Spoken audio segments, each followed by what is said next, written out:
saya akan mengatakan bisa jadi nanti bencana terjadi luar biasa dan perang dunia 3 pun nanti bisa. Nah, untuk jangka waktunya ini, jadi nanti mungkin bentuk daripada amnesti Allah tahap 2 ini, kamu berani-beraninya memimpin sebuah negara tanpa ada petunjuk langsung dari Tuhan Yang Maha Esa. Apakah engkau memang tidak tahu? Apakah engkau memang betul-betul tahu tapi diselimuti keserakahan maksudnya? Ini loh yang paling itu.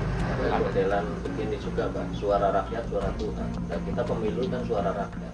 Tapi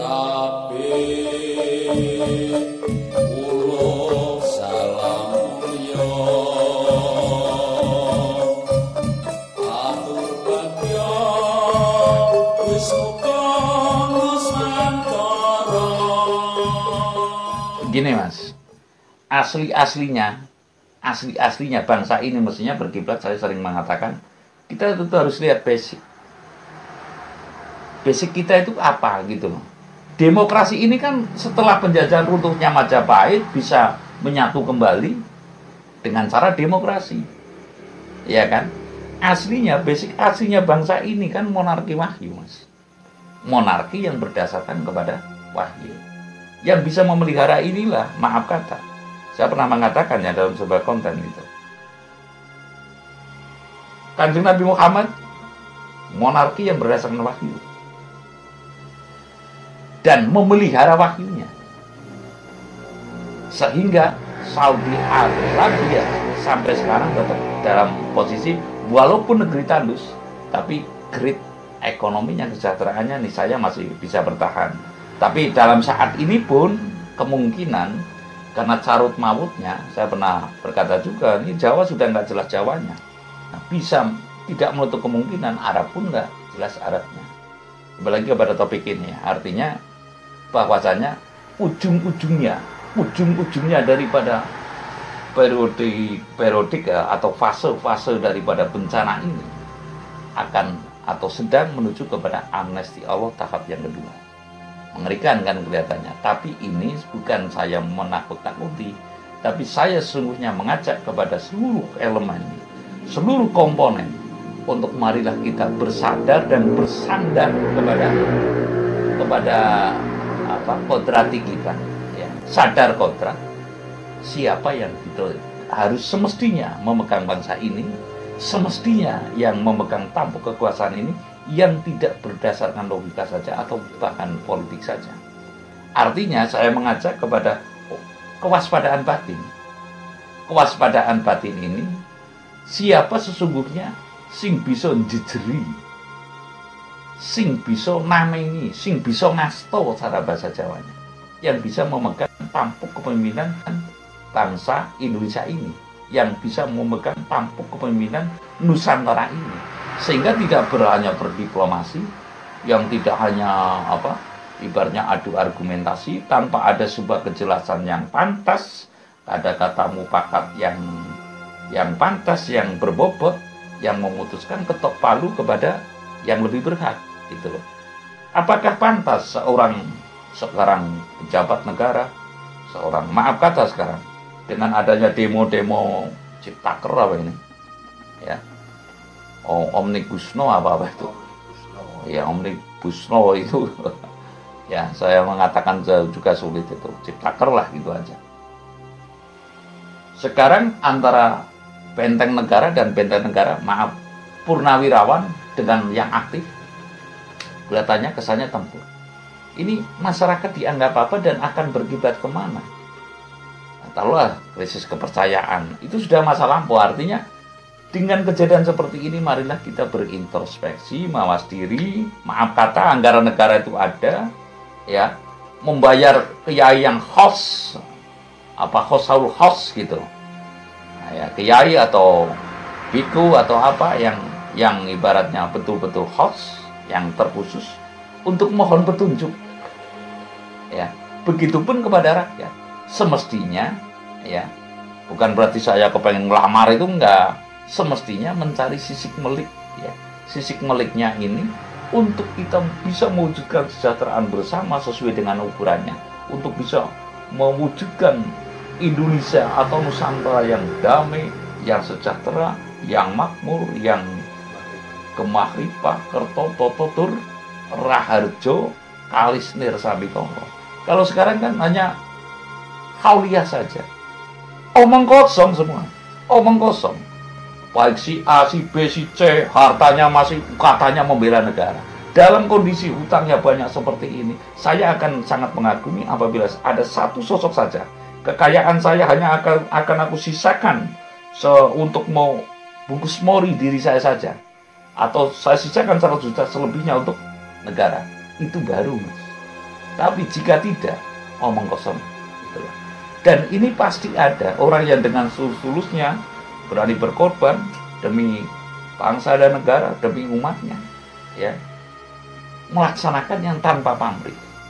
Makanya saya pernah mengatakan, saya nggak heran, ya, dengan Mas Anam saya sering berkata, saya nggak heran dengan orang kaya yang bangun ini. Saya akan heran, saya akan memuji, bahkan saya akan mau menghambat, saya akan mengikhlaskan tenaga saya untuk kesesamaan apabila ada orang yang sederhana tapi bisa mengentaskan orang tuna rumah atau tuna tanah satu saja.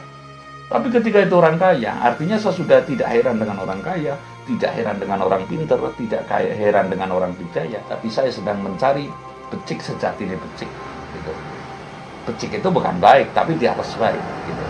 Lalu ini terkait amnesti atau pengasapan dengan itu tadi, amnesti Allah tahap 2. Apakah maksudnya akan terjadi banjir bandang seperti peristiwa saat zaman Nabi Nuh, atau bencana yang bertubi-tubi, atau bagaimana maksudnya?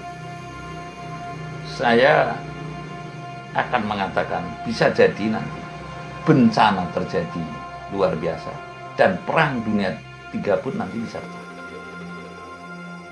Nah, untuk jangka waktunya ini kemungkinan kalau melihat hitungan dari reformasi maksimal carut mautnya sebuah itu 4 minggu. Ya. 4 minggu berarti dari 98 Pak Harto turun, tinggal dihitung saja. Ya kurang lebih itu 3 atau 4 minggu. Ini hitungan yang maaf kata kalau kita orang Jawa ya, kita orang Jawa ini hitungan bisa dikatakan 99% itu tepat. 1% adalah kemelesetan atas keagungan Tuhan gitu. Tapi perhitungan ini karena dalam meriptau atau menyusun atau merakit perhitungan itu kedekatannya sangat dekat dengan Tuhan. Artinya dalam menciptakan perhitungan ini kan mendekatkan diri kepada Tuhan dengan sedekat-dekatnya gitu untuk bisa mewariskan ini loh perhitungan windu dino sasi tahun windu gitu.